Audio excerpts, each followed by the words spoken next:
Students, हम बात करेंगे कि केसी और क्यूसी में क्या डिफरेंस होता है, इनकी वैल्यूज में किस तरह का डिफरेंस आता है किसी एक रिएक्शन में, एक रिवर्सिबल केमिकल रिएक्शन में। ठीक है, हम देख लेते हैं पहले कि केसी क्या होता है, क्यूसी क्या होता है, और इसी में हम लोगों को डिफरेंस भी मालूम हो जाएगा।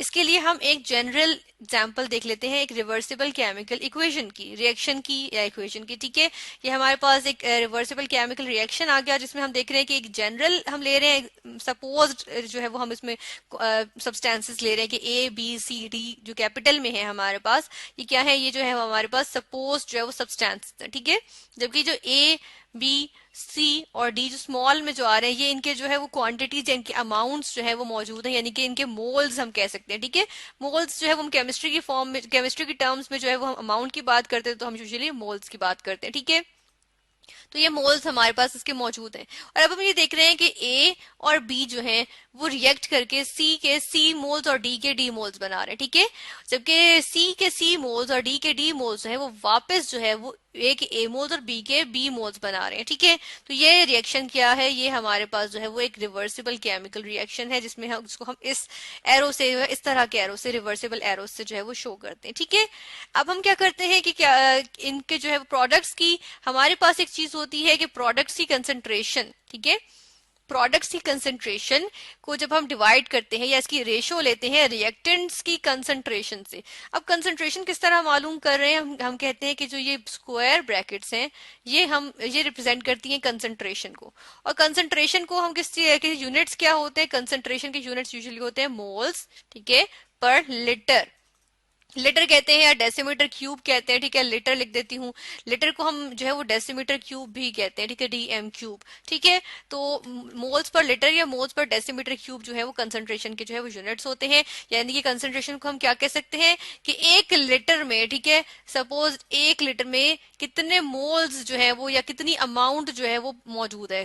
हम प्रोडक्ट्स की बात करेंगे तो प्रोडक्ट्स के, और रिएक्टेंट्स की बात करेंगे तो रिएक्टेंट्स के। ठीक है, अब हम यहाँ देख लेते हैं कि जब हम ये एक रेशो लेते हैं कि प्रोडक्ट्स की कंसंट्रेशन डिवाइडेड बाय रिएक्टेंट्स की कंसंट्रेशन, या ratio of products concentration to that of reactants. ठीक है, तो हमारे पास जो है ये एक कांस्टेंट टर्म आती है किसी पर्टिकुलर टाइम पे। ठीक है, एक पर्टिकुलर रिएक्शन के लिए। ठीक है, जिस तरह से अगर हम इसकी बात करें, इस रिएक्शन की, तो इसके लिए ये रेशो जो होगी वो क्या होगी, हम इसकी रेशो देखते हैं कि हमारे पास जो है वो रेशो क्या आ जाएगी। ये हमारे पास जो है जो रेशो आ गई, जिसमें हम देख रहे हैं कि हमने पहले क्या लिखी, हमने लिखे पहले प्रोडक्ट्स लिखे, उनकी concentration raise to the power their coefficients, ये वाले कोफिशिएंट्स जो थे वो इसकी पावर के फॉर्म में आ गए। ठीक है, पावर में आ गए।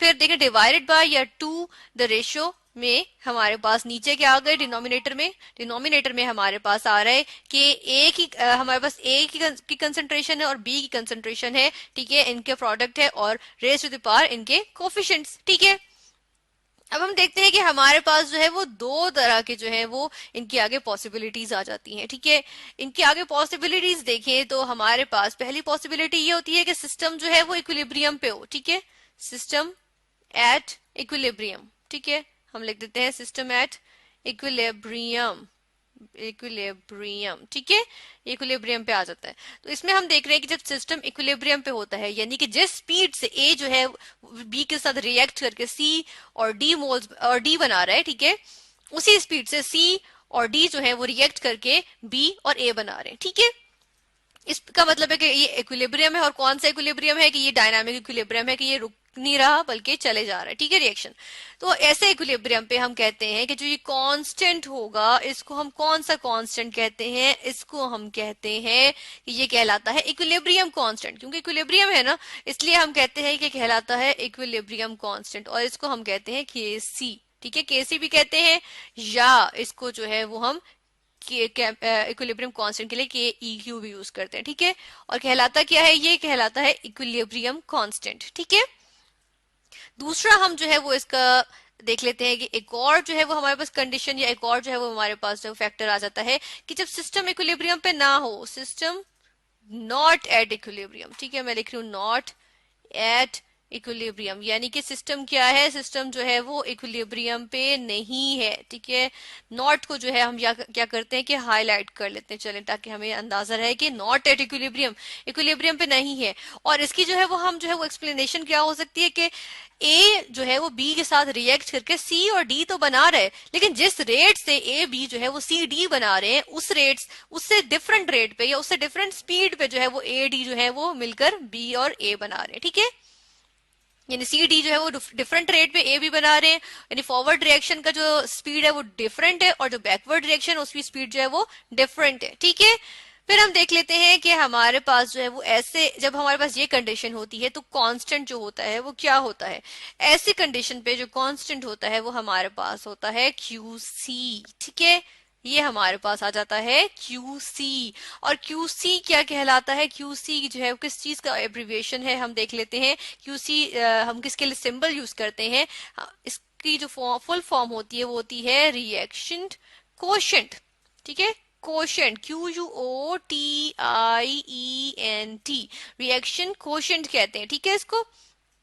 और ये हमारे पास जो है वो दो, इसकी एक डिफरेंस आ गया कि केसी जो है वो इक्विलिब्रियम पे आता है और क्यूसी जो है वो हमारे पास आता है जब इक्विलिब्रियम के अलावा कोई जो है वो किसी पर्टिकुलर टाइम पे हम बात कर रहे हो, ठीक है, इक्विलिब्रियम के अलावा, यानी नॉट एट इक्विलिब्रियम। अब हम देख लेते हैं कि हमारे पास केसी और क्यूसी जो है ये इनका कंपैरिजन जब हम करते हैं, यानी कि जब हम कंपेयर कर रहे हैं क्यूसी को और केसी को, तो हम देखते हैं कि क्यूसी जो है वो एक्चुअली डिटरमिन कर सकता है कि रिएक्शन जो है वो किस डायरेक्शन में जाएगा, क्योंकि ये तो एक कानून है, ये एक फितरी बात है कि हर चीज इक्विलिब्रियम की तरफ जाती है, ठीक है।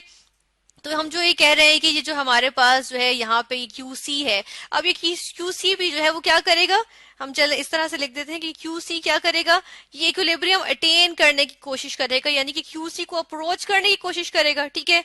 यानी कि अगर हम किसी कहते हैं किसी हमारे पास कोई रिएक्शन है उसमें जो है वो हमारे पास KC जो है वो 57 है, ठीक है, और QC हमारे पास क्या हो, QC जो है वो हमारे पास 8 हो, तो 8 क्या करेगा, इतना कुछ इस तरह से करेगा कि वो 57 को अप्रोच करे, ठीक है। तो हम देखते हैं यहाँ पर जो है वो इससे जो है वो हमें डायरेक्शंस का पता चलता है कि किस तरह से हम देखते हैं कि यहाँ पे अब हम जो है वो हमारे पास 3 जो है वो पॉइंट्स आ जाते हैं। हम उन पॉइंट्स को जो है वो यहाँ पे लिस्ट करते हैं। फर्स्ट पॉइंट हमारे पास ये होता है कि जो QC है, हमारे पास QC है ये इक्वल हो KC के, ठीक है। अगर ये इक्वल होगा तो बात ही खत्म हो गई कि यानी कि रिएक्शन जो है वो क्या है, वो इक्विलिब्रियम पे, या सिस्टम जो है वो क्या है, इक्विलिब्रियम पे है, ठीक है, ठीक है। दूसरी बात हम क्या कहते हैं, यहाँ पर जो दूसरी आएगी टर्म, हम कहते हैं कि QC जो है वो ग्रेटर है किससे, KC से, ठीक है। जब QC जो है वो ग्रेटर है KC से, तो फिर क्या होता है हम ये देख लेते हैं। QC हम कह रहे हैं कि प्रोडक्ट्स की कंसंट्रेशन डिवाइडेड बाय रिएक्टेंट्स की कंसंट्रेशन है। तो जब प्रोडक्ट्स की QC यानी कि, और ये रेशो कब ज्यादा हो सकती है, ये रेशो उसी वक्त ज्यादा होगी ना जब प्रोडक्ट्स की कंसंट्रेशन जो है वो ज्यादा हो जाएगी और रिएक्टेंट्स की कंसंट्रेशन जो है वो कम हो जाएगी। जब रिएक्टेंट्स की कंसंट्रेशन कम होगी इसका मतलब है रिएक्शन को किसी ऐसी डायरेक्शन में जाना चाहिए कि रिएक्टेंट्स की कंसंट्रेशन जो है वो भी जो है वो प्रोडक्ट्स को कंसंट्रेशन के करीब करीब आ जाए, ठीक है। तो इसके लिए क्या होगा कि प्रोडक्ट्स जो है वो ज्यादा कंज्यूम होके रिएक्टेंट्स बनाना शुरू कर देंगे, ठीक है। हम देखते हैं कि यहाँ पे क्या होगा, जो प्रोडक्ट्स है वो मतलब कि प्रोडक्ट्स जो है वो ज्यादातर वो रिएक्टेंट्स बनाएंगे क्योंकि रिएक्टेंट्स जो है वो कम है, तो इसलिए जो रिएक्शन है वो किस तरह जाएगा, रिएक्टेंट्स बनेंगे, प्रोडक्ट्स जो है वो ज्यादा ज्यादा प्रोडक्ट्स जो है वो रिएक्टेंट्स बनाएंगे और रिएक्टेंट्स जो है वो थोड़ा थोड़ा जो है वो प्रोडक्ट बनाएंगे। तो ऐसे मौके पे हम कहते हैं कि हम जो रिएक्शन है वो ज्यादा किस तरफ डायरेक्ट कर रहा है, इक्विलिब्रियम किस तरफ जा रहा है, वो जो है वो हम कहते हैं कि वो रिवर्स डायरेक्शन में जा रहा है, ठीक है। तो यहाँ पे क्या आ गया, रिवर्स रिएक्शन आ गया, ठीक है। और दूसरी तरफ हम देखते हैं कि अगर QC की वैल्यू जो है वो हमारे पास जो है वो लेस हो KC से, ठीक है, लेस हो KC से, तो फिर क्या होता है, फिर हम देखते हैं कि इसमें हम देखते हैं कि प्रोडक्ट्स, इसका मतलब है कि कम बन रही हैं और रिएक्टेंट ज्यादा। अब नीचे वाली चीज ज्यादा हो तो हमारे पास ओवरऑल यानी डिनोमिनेटर बड़ा हो तो ओवरऑल हमारे पास जो कांस्टेंट आएगा वो छोटी टर्म आएगी, ठीक है। हम कहते हैं कि क्या हो रहा है कि जो रिएक्टेंट्स हैं वो ज्यादा हैं और प्रोडक्ट्स कम है, तो क्या होगा कि इक्विलिब्रियम अटेन करने के लिए क्या करेगा कि रिएक्शन फॉरवर्ड ज्यादा जाएगा, ठीक है।